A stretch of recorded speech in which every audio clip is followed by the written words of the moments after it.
Ravi colours இன்றைய trending பெண்களுக்கான exclusive கலெக்ஷனுடன் kurtis, palazzo pant, Patiala pant, துப்பட்டாக்கள், ஷேப்வேர்கள், நைட்டிகள், பிராண்டட் உள்ளாடைகளும் கிடைக்கும். ரவி கலர்ஸ், நேரு வீதி, ராஜா தியேட்டர் சிக்னல் அருகில், புதுச்சேரி. மஞ்சள் நீர், நிச்சயதார்த்தம், சீமந்தம், பிறந்த நாள், காதணி விழா போன்ற உங்கள் வீட்டு சுப நிகழ்ச்சிகளை நெருங்கிய உறவினர்களுடன் குறைந்த வாடகையில் சிறப்பாக நடத்திக் கொள்ள வாடகை வெறும் ரூபாய் 59,000 மட்டுமே. இடம் வேல் சொக்கநாதன் திருமண நிலையம், வள்ளலார் சாலை, காமராஜ் நகர், புதுச்சேரி. தொடர்புக்கு 99406669 மற்றும் 9843048585. வணக்கம். முக்கிய செய்திகள். புதுச்சேரியில் உள்ள மதுபான தொழிற்சாலைகளுக்கு திடீர் கட்டுப்பாடு. எதிர்வரும் சட்டமன்ற தேர்தலை முன்னிட்டு கலால்துறை அதிரடி நடவடிக்கை. புதுச்சேரியில் கடந்த காலங்களைப் போல கூட்டணிக்கு காங்கிரஸ் கட்சிதான் தலைமை ஏற்கும். முன்னாள் முதலமைச்சர் நாராயணசாமி திட்டவட்டம். புதுச்சேரியில் பிள்ளையார் குப்பம் கூத்தாண்டவர் கோவில் மகா கும்பாபிஷேக விழா. பக்தர்கள் திரளானோர் கலந்து கொண்டு சாமி தரிசனம். வக்பு வாரிய விவகாரத்தில் திமுக இரட்டை வேடம் போடுகிறது. புதுவை மாநில அண்ணா திராவிட முன்னேற்றக் கழக செயலாளர் அன்பழகன் குற்றச்சாட்டு. நம்ம பாண்டிச்சேரிக்கு ரிலையன்ஸ் ஃபேஷன் வேர்ல்ட் வந்தாச்சு. குவாலிட்டியான பிராண்டட் ஆடைகள் கம்மியான விலையில எங்க தெரியுமா?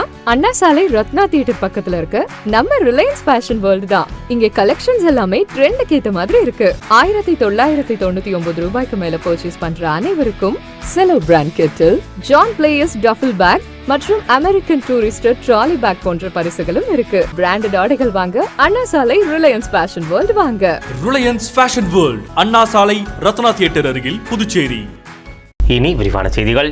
புதுச்சேரியில் எதிர்வரும் சட்டமன்ற தேர்தலை முன்னிட்டு மதுபான தொழிற்சாலைகளுக்கு கலால்துறை திடீர் கட்டுப்பாடுகளை விதித்துள்ளது. சட்டமன்ற தேர்தலை முன்னிட்டு புதுவை மதுபான தொழிற்சாலை உரிமையாளர்கள் கடைபிடிக்க வேண்டிய தேர்தல் நன்னடத்தை விதிமுறைகள் குறித்த அறிவுறுத்தல் கூட்டம் நடைபெற்றது.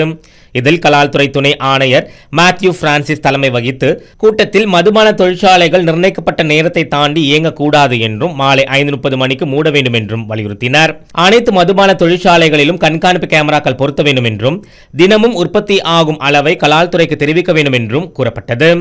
வெளி மாநிலங்களுக்கு ஏற்றப்படும் மதுபானங்கள் காலையில் மட்டுமே அனுப்ப வேண்டும் என்றும் மதுபானங்கள் ஏற்றப்படும் வண்டிகளில் GPS பொருத்தப்பட வேண்டும் என்றும் வலியுறுத்தப்பட்டது. அனைத்து தொழிற்சாலைகளும் மாதாந்திர அறிக்கையை சமர்ப்பிக்க வேண்டும். நிர்ணயிக்கப்பட்ட விலையை தாண்டி அதிகமாக விற்றால் கடும் நடவடிக்கை எடுக்கப்படும் என்றும் அறிவுறுத்தப்பட்டது. பழைய மற்றும் சேதமான மதுபானங்களை உடனடியாக அப்புறப்படுத்த வேண்டும் என்றும் அறிவுறுத்தப்பட்டது. புதுச்சேரியில் கடந்த காலங்களைப் போலவே காங்கிரஸ் கட்சி தான் கூட்டணிக்கு தலைமை ஏற்கும் என முன்னாள் முதலமைச்சர் நாராயணசாமி திட்டவட்டமாக தெரிவித்துள்ளார். முன்னாள் முதலமைச்சர் நாராயணசாமி புதுச்சேரியில் அவரது இல்லத்தில் செய்தியாளர்களை சந்தித்து பேசினார். அப்போது அவர் கூறுகையில், இந்திய நாட்டில் பெண்களுக்கு பாதுகாப்பு இல்லாத நிலை உள்ளதாகவும் இந்த சூழலில் உலக மகளிர் தினத்தில் பாதுகாப்பாக இருப்போம் எனும் வாக்குறுதியை நாம் எடுத்துக்கொள்ள வேண்டும் என தெரிவித்துக் கொண்டார். புதுச்சேரி மாநிலத்தில் தேர்தலை மனதில் வைத்துக் கொண்டு திடீர் என திட்டங்களுக்கு அடிக்கல் நாட்டப்படுவதாகவும் தெரிவித்த அவர், புதுச்சேரி மாநிலத்தில் சட்டம் ஒழுங்கு மிக மோசமாக இருப்பதாகவும் குற்றம் சாட்டினார். தொடர்ந்து பேசிய அவர், புதிதாக திருத்தப்பட்ட வக்பு சட்டத்திற்கு ஏற்கனவே திமுக, காங்கிரஸ் உட்பட இந்தியா கூட்டணியினர் நாடாளுமன்றத்தில் எதிர்ப்பு தெரிவித்தும் இந்த சட்டம் தற்போது அமலுக்கு வந்துள்ளதால் வக்பு கமிட்டியில் இந்துக்கள் பலரும் சேர்க்கப்பட்டிருப்பது தேவையில்லாத மோதலுக்கு வழிவகுப்பதாகவும் தெரிவித்தார். மத கலவரத்தை தூண்டுவதற்காக தான் புதிய வக்பு திருத்தத்தை பாரதிய ஜனதா கட்சி கொண்டு வந்ததாகவும் பாஜக அரசு அமல்படுத்தியுள்ளதாகவும் தெரிவித்த அவர், புதிய வக்பு திருத்தத்திற்கு புதுச்சேரி மாநிலத்தில் முதலமைச்சர் ரங்கசாமி தடை விதிக்க வேண்டும் என கேட்டுக்கொண்டார்.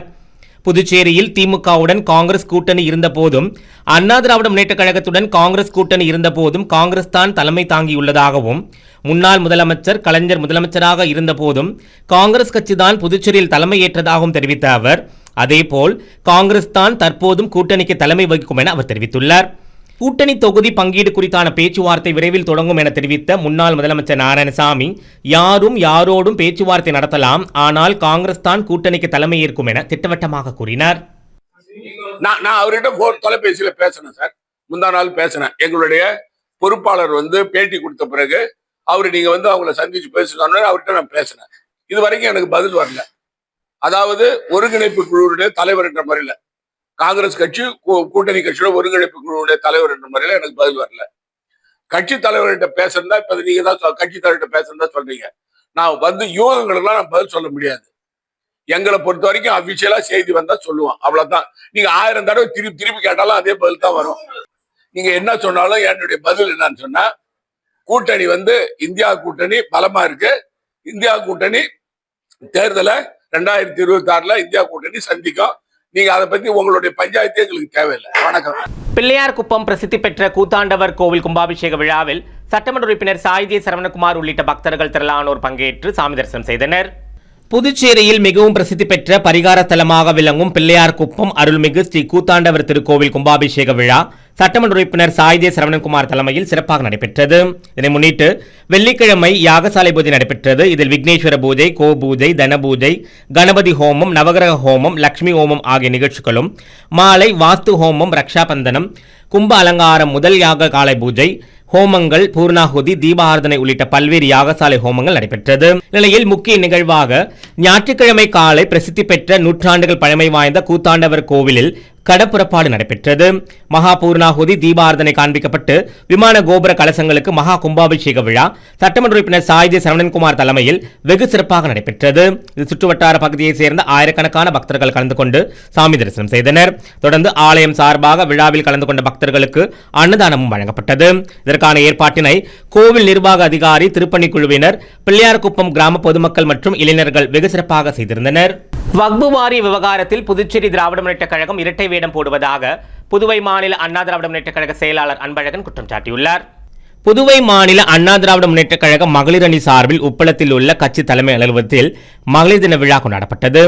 அண்ணா திராவிட முன்னேற்றக் கழகம் மாநில செயலாளர் அன்பழகன் தலைமை தாங்கி கேக் வெட்டி பெண்களுக்கு நலத்திட்ட உதவிகள் வழங்கினார்.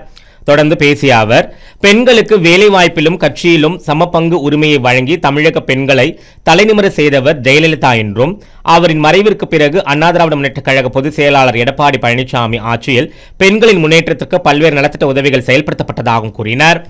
மேலும் அவர் கூறுகையில், வக்பு வாரிய விவகாரத்தில் திமுக வழக்கம் போல் சிறுபான்மை மக்களுக்கு குரல் கொடுப்பதாக இரட்டை வேடம் போடுவதாகவும், 6 உறுப்பினர்களை கொண்ட வக்பு வாரியத்தில் திராவிட முன்னேற்ற கழகத்தின் சட்டமன்ற உறுப்பினர் நாஜிம், காரைக்கால் திராவிட முன்னேற்ற கழகத்தை சேர்ந்த ஒருவரும் என 2 உறுப்பினர்களாக உள்ளதாகவும், வக்பு வாரிய நியமனத்தை ரத்து செய்ய வேண்டும் என உப்பளம் தொகுதி திராவிட முன்னேற்ற கழக சட்டமன்ற உறுப்பினர் கேள்வி எழுப்புவதாகவும் கூறியுள்ள அவர், வக்பு வாரியத்திற்கு உறுப்பினர்கள் நியமனம் செய்யப்பட்டது தவறு என்றால் முதலில் சட்டமன்ற உறுப்பினர் நாஜிம் உள்ளிட்ட 2 உறுப்பினர்களும் தானாக முன்வந்து பதவியை ராஜினாமா செய்ய வேண்டும் என கேட்டுக்கொண்டார். அல்லது அவர்கள் இருவரும் வக்பு வாரியத்திலிருந்து வெளியேற வேண்டும் என உப்பளம் தொகுதி திராவிட முன்னேற்ற கழக சட்டமன்ற உறுப்பினர் வலியுறுத்துவாரா என கேள்வி எழுப்பியுள்ளார். கோடை வெயில் தொடங்க உள்ள நிலையில் ஒவ்வொரு சிக்னலிலும் போக்குவரத்து அனுமதிக்காக நிற்கும் பெண்கள் உள்ளிட்ட வாகன ஓட்டிகள் வெயிலில் கொடுமையால் அவதிப்படுவதாகவும், புதுச்சேரி நகர பகுதியில் உள்ள அனைத்து சிக்னல்களிலும் அரசு சார்பில் பசுமை பந்தல் உடனடியாக அமைக்க வேண்டும் என அப்போது அவர் கேட்டுக்கொண்டார். சனி பெயர்ச்சி நிறைவடைந்ததை முன்னிட்டு திருநள்ளாறு சனீஸ்வர பகவான் கோவிலில் நடிகர் சிவகார்த்திகேயன் சாமி தரிசனம் மேற்கொண்டார். புதுச்சேரியின் பிராந்தியமான காரைக்கால் மாவட்டத்தில் உள்ள திருநள்ளாறில் புகழ்பெற்ற தர்பாரணேஸ்வரர் தேவஸ்தானத்தில் சனி பகவானுக்கு தனி ஆலயம் அமைந்துள்ளது. நிலையில் சனி பெயர்ச்சி முடிந்து 2ஆம் நாளான ஞாயிற்றுக்கிழமை அன்று பிரபல திரைப்பட நடிகர் சிவகார்த்திகேயன் திருநள்ளாறு சனீஸ்வர பகவானை தரிசனம் செய்தார். அதனைத் தொடர்ந்து வசந்த மண்டபத்தில் தங்க காக்கை வாகனத்தில் வீற்றிருந்த சனீஸ்வர பகவானையும் தரிசனம் செய்தார். கோவிலுக்கு தரிசனம் செய்ய வந்திருந்த பக்தர்கள் சிவகார்த்திகனை சூழ்ந்து முண்டியெடுத்துக் கொண்டு புகைப்படம் எடுத்துக் கொண்டனர். சிலர் செல்ஃபியும் எடுத்துக்கொண்டு மகிழ்ந்தனர். அதனைத் தொடர்ந்து செய்தியாளர்களை சந்தித்த சிவகார்த்திகேயன் சர்வதேச மகளிர் தினத்தையொட்டி அனைவருக்கும் மகளிர் தின வாழ்த்துக்களை தெரிவித்துக் கொண்டார். மகளிருக்கு முக்கியத்துவம் அளிக்கும் வகையில் எடுக்கப்பட்டு வெளியிடப்பட்ட தாய்க்கிழவி படத்திற்கு மக்கள் அளித்த ஆதரவுக்கு நன்றி தெரிவித்துக் கொண்டார்.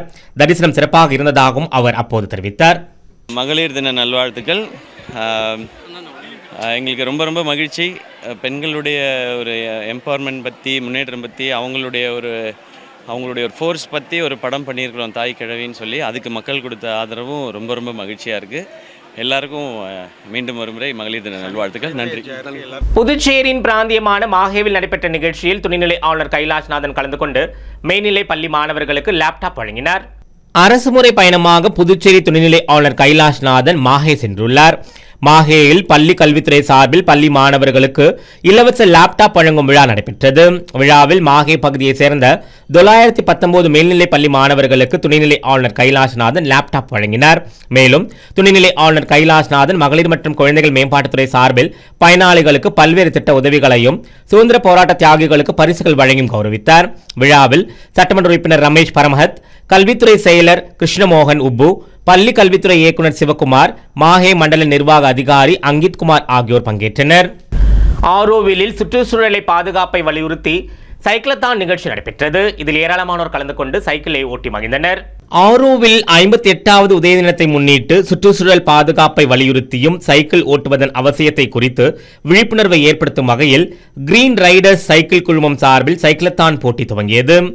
100 கிலோமீட்டர் தூரம் கொண்ட ஓட்டத்தில் 37 பேர் பங்கேற்றனர். இவர்கள் குயிலாப்பாளையம், பொம்மையார்பாளையம், கிழக்கு கடற்கரை சாலை வழியாக காலாப்பட்டு, கீழ்ப்புத்துப்பட்டு, நெசல், ஒழுந்தியாம்பட்டு, கிளியனூர் வரை சென்று மீண்டும் புதுச்சேரி திண்டிவனம் புறவழிச்சாலையில் இருந்து புளிச்சப்பள்ளம், இரும்பை, இடையஞ்சாவடி வழியாக ஆரோவில் வந்தடைந்தனர். இதேபோல் 50 கிலோமீட்டர் தூரத்திற்கு 73 பேரும், 20 கிலோமீட்டர் தூரத்திற்கு 77 பேரும் பங்கேற்றனர். 10 கிலோமீட்டர் தூரத்திற்கு சைக்கிள் ஓட்டும் போட்டியில் 65 சிறுவர்கள் பங்கு பெற்று ஆரோவில் உட்புற சாலையில் பயன்படுத்தி சைக்கிளை ஓட்டினர். இதில் பங்கு பெற்ற அனைவருக்கும் சான்றிதழ் மற்றும் பதக்கங்கள் வழங்கப்பட்டது. இதற்கான ஏற்பாடுகளை கிரீன் ரைடர்ஸ் சைக்கிள் குழுமம் சிறப்பாக செய்திருந்தது. வில்லியனூரை அடுத்த கூடப்பாக்கம் பகுதியில் உள்ள பிடாரி பொறையாத்தம்மன் ஆலய கும்பாபிஷேக விழாவில் பக்தர்கள் திரளானோர் கலந்து கொண்டு சாமி தரிசனம் செய்தனர். புதுச்சேரியின் தென்பகுதியில் கூடப்பாக்கம் கிராமத்தில் எல்லை தெய்வமாக எழுந்தருள் இருக்கும் பிடாரி பொறையாத்தம்மனுக்கு கோவில் கும்பாபிஷேக விழா நடத்த திட்டமிடப்பட்டிருந்தது. அதன்படி கும்பாபிஷேக விழா சிறப்பான முறையில் நடைபெற்றது. முன்னதாக விக்னேஸ்வர பூஜை, கோபூஜை, கணபதி ஹோமம், நவகிரக ஹோமம், லட்சுமி ஹோமம், வாஸ்து ஹோமம், மூலமந்திர ஹோமம், மகா பூர்ணாகுதி நடைபெற்றது. இதைத் தொடர்ந்து கும்பாபிஷேகத்தின் முக்கிய நிகழ்வான கடப்புறப்பாடு நடைபெற்ற நிலையில் கும்பாபிஷேகம் சட்டமன்ற உறுப்பினர் சாய்தே சரவணகுமார் தலைமையில் நடைபெற்றது. இதில் சுற்றுவட்டார பகுதியைச் சேர்ந்த நூற்றுக்கணக்கான பக்தர்கள் கலந்து கொண்டு சாமி தரிசனம் செய்தனர். தொடர்ந்து மூலவருக்கு தீபாராதனை காண்பிக்கப்பட்டது. மேலும் ஆலயத்தில் சட்டமன்ற உறுப்பினர் சாய்தே சரவணகுமாருக்கு பரிவட்டம் கட்டி மரியாதை செய்யப்பட்டது. தொடர்ந்து விழாவில் கலந்து கொண்ட பக்தர்கள் அனைவருக்கும் அன்னதானமும் வழங்கப்பட்டது. இந்த நிகழ்ச்சிக்கான ஏற்பாட்டினை தேவஸ்தான கோவில் நிர்வாக அதிகாரி மற்றும் கூடப்பாக்கம் ஊர் பொதுமக்கள், இளைஞர்கள் வெகு சிறப்பாக செய்திருந்தனர். புதுச்சேரியில் சட்டமன்ற தேர்தல் நடைபெற உள்ள நிலையில் கிருமாம்பாக்கம் காவல் நிலையங்களுக்கு உட்பட்ட பகுதிகளில் காவல்துறையினர் சார்பில் கொடி அணிவகுப்பு நடைபெற்றது. புதுச்சேரியில் சட்டமன்ற தேர்தல் தேதி விரைவில் அறிவிக்கப்பட உள்ள நிலையில் பதட்டமான ஓட்டுச்சாவடிகளில் பொதுமக்கள் அச்சமின்றி ஓட்டளிப்பதை உறுதி செய்யும் வகையிலும் ஓட்டளிக்கும் சதவீதத்தை அதிகரிக்கும் வகையிலும் புதுவையில் அனைத்து பகுதிகளிலும் காவல்துறையினர் அணிவகுப்பு ஒத்திகை நடத்தி வருகின்றனர். அதன்படி கிருமாம்பாக்கம் காவல் நிலைய எல்லைக்குட்பட்ட முள்ளோடை, மதிகிருஷ்ணாபுரம், கன்னியகோவில், கொரவள்ளிமேடு ஆகிய பகுதிகளில் காவல்துறையினரின் கொடி அணிவகுப்பு நடைபெற்றது. இதில் கிருமாம்பாக்கம் காவல் நிலைய உதவி ஆய்வாளர் சண்முக சக்தியா, துணை உதவி ஆய்வாளர் ஜெயராமன் ஆகியோர் தலைமையில் மத்திய தொழில்துறை பாதுகாப்பு படையினர் 50க்கும் மேற்பட்டோர் கொடி அணிவகுப்பு நடத்தினர். புதுச்சேரி அரசின் மகளிர் மற்றும் குழந்தைகள் மேம்பாட்டுத்துறை மூலம் மாதாந்திர உதவித்தொகை பெறுவதற்கான ஆணையை மாநிலங்களவை உறுப்பினர் செல்வகணபதி பயனாளிகளுக்கு வழங்கினார். புதுச்சேரி மாநிலங்களவை உறுப்பினர் செல்வகணபதி பரிந்துரையின் பேரில் மகளிர் மற்றும் குழந்தைகள் மேம்பாட்டுத்துறை மூலம் புதுச்சேரி மாநிலத்தைச் சேர்ந்த முதியோர், விதவை மற்றும் கணவனால் கைவிடப்பட்ட 32 நபர்களுக்கு மாதாந்திர உதவித்தொகை வழங்கும் நிகழ்ச்சி கிழக்கு கடற்கரை சாலையில் உள்ள புதுவை மாநிலங்களவை உறுப்பினர் அலுவலகத்தில் நடைபெற்றது. விழாவில் புதுவை மாநிலங்களவை உறுப்பினர் செல்வகணபதி கலந்து கொண்டு தலைமை தாங்கி 32 பயனாளிகளுக்கு மாதாந்திர உதவித்தொகை பெறும் ஆணையை வழங்கினார். இந்நிகழ்ச்சியில் மகளிர் மற்றும் குழந்தைகள் நலத்துறை அதிகாரிகள், லாஸ்பேட்டை தொகுதி பாரதிய ஜனதா கட்சி நிர்வாகிகள் உட்பட பலர் கலந்து கொண்டனர். காலாப்பட்டு தொகுதிக்குட்பட்ட லட்சுமி நகர் ஓடை பகுதியில் சாலை மற்றும் வடிகால் அமைக்கும் பணிக்கான அடிக்கல் நாட்டு விழாவில் தொகுதி சட்டமன்ற உறுப்பினர் கல்யாண சுந்தரம் கலந்து கொண்டு பணிகளை தொடக்கி வைத்தார். புதுச்சேரி காலாப்பட்டு சட்டமன்ற தொகுதிக்குட்பட்ட லட்சுமி நகர் ஓடை பகுதியில் பொதுமக்களின் நீண்ட நாள் கோரிக்கையாக இருந்த வடிகால் மற்றும் சாலை அமைக்கும் பணிகள் 4,32 லட்சம் ரூபாய் மதிப்பில் தொடங்கப்பட்டன. இந்த பணிக்கான அடிக்கல் நாட்டும் நிகழ்ச்சி நடைபெற்றது. இதில் காலாப்பட்டு தொகுதி சட்டமன்ற உறுப்பினர் கல்யாண சுந்தரம் மற்றும் வைத்தியநாதன் ஆகியோர் கலந்து கொண்டு அடிக்கல் நாட்டி பணிகளை தொடக்கி வைத்தனர். பொதுப்பணித்துறை மூலம் மேற்கொள்ளப்படும் இந்த பணிகளின் மூலம் அந்த பகுதிகளில் நீண்ட காலமாக நிலவி வந்த மழைநீர் தேக்கம் மற்றும் போக்குவரத்து சிரமம் போன்ற பிரச்சனைகள் தீரும் என பொதுமக்கள் தெரிவித்தனர். வடிகால் அமைப்பு மற்றும் சாலை மேம்பாட்டு பணிகள் நிறைவடைந்த பிறகு லட்சுமி நகர் ஓடை பகுதி மக்களுக்கு பாதுகாப்பான போக்குவரத்து வசதி மற்றும் சுகாதாரமான சூழல் கிடைக்கும் என அதிகாரிகள் தெரிவித்தனர். நிகழ்ச்சியில் ஊர் இளைஞர்கள், பொதுமக்கள் மற்றும் பலர் கலந்து கொண்டு பணிகள் விரைவாக நிறைவேற்றப்பட வேண்டும் என கோரிக்கை விடுத்தனர். மேலும் இந்த திட்டம் அந்த பகுதி வளர்ச்சிக்கு முக்கியமானதாக இருக்கும் என்பது குறிப்பிடத்தக்கது. அடுத்து வருவது புதுவையில் இன்றைய தங்கம் மற்றும் வெள்ளி விலை நிலவரம். இன்றைய தங்கம் வெள்ளி விலை விவரம். புதுவையில் இன்றைய தங்கம் வெள்ளி விலை விவரம் வழங்குபவர்கள் முத்து கோல்ட் ஹவுஸ், பாண்டிச்சேரி. தங்கம் 1 கிராம் 15,000 ரூபாய். இன்றைய தங்கம் வெள்ளி விலை விவரம். வெள்ளி 10 கிராம் 2,870 ரூபாய். இத்துடன் ஏஎம்என் செய்திகள் நிறைவடைந்தன. வணக்கம். ஏஎம்என் டிவி செய்திகளை யூடியூபில் உடனுக்குடன் காண ஏஎம்என் டிவி பாண்டிச்சேரி சேனலை சப்ஸ்கிரைப் செய்யுங்கள். பெல் பட்டனை மறக்காமல் கிளிக் செய்யுங்கள்.